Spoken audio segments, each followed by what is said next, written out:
Microplastic is a very big challenge.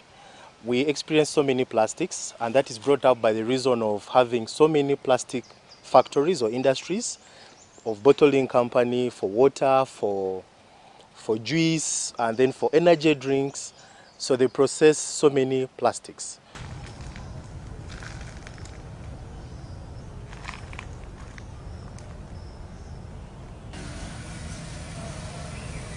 So microplastics are created when large plastic in the environment breaks down into smaller and smaller pieces.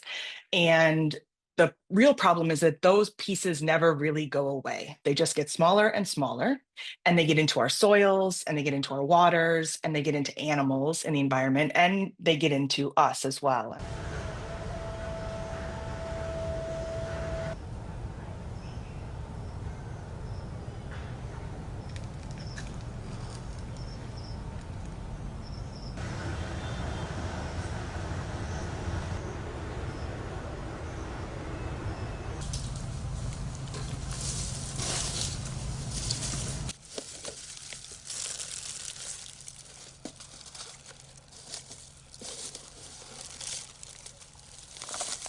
Well, a common practice is to use plastic sheeting in in farming to protect your soils, protect seedlings, things like that, and that breaks down over time. Even though it can last for years, eventually that plastic breaks down over time, or it tears off and blows away, and just becomes essentially another source of plastic in the environment.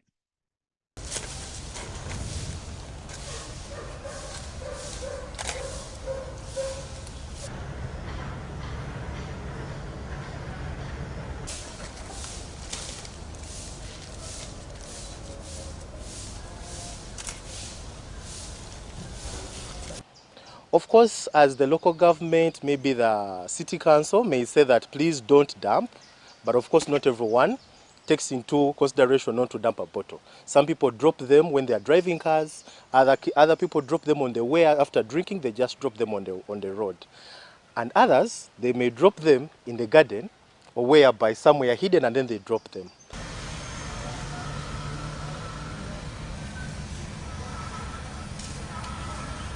Some people, when they collect this plastic, they burn them, let's say in the garden. So most of these plastics have got so many carbonates.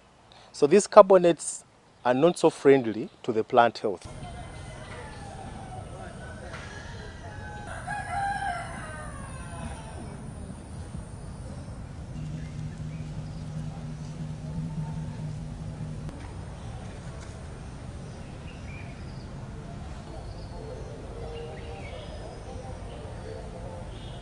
So we know that microplastics are in our bodies, in our lungs, our brains. They've been found in a variety of places. What is ongoing research now is what the impact of that is.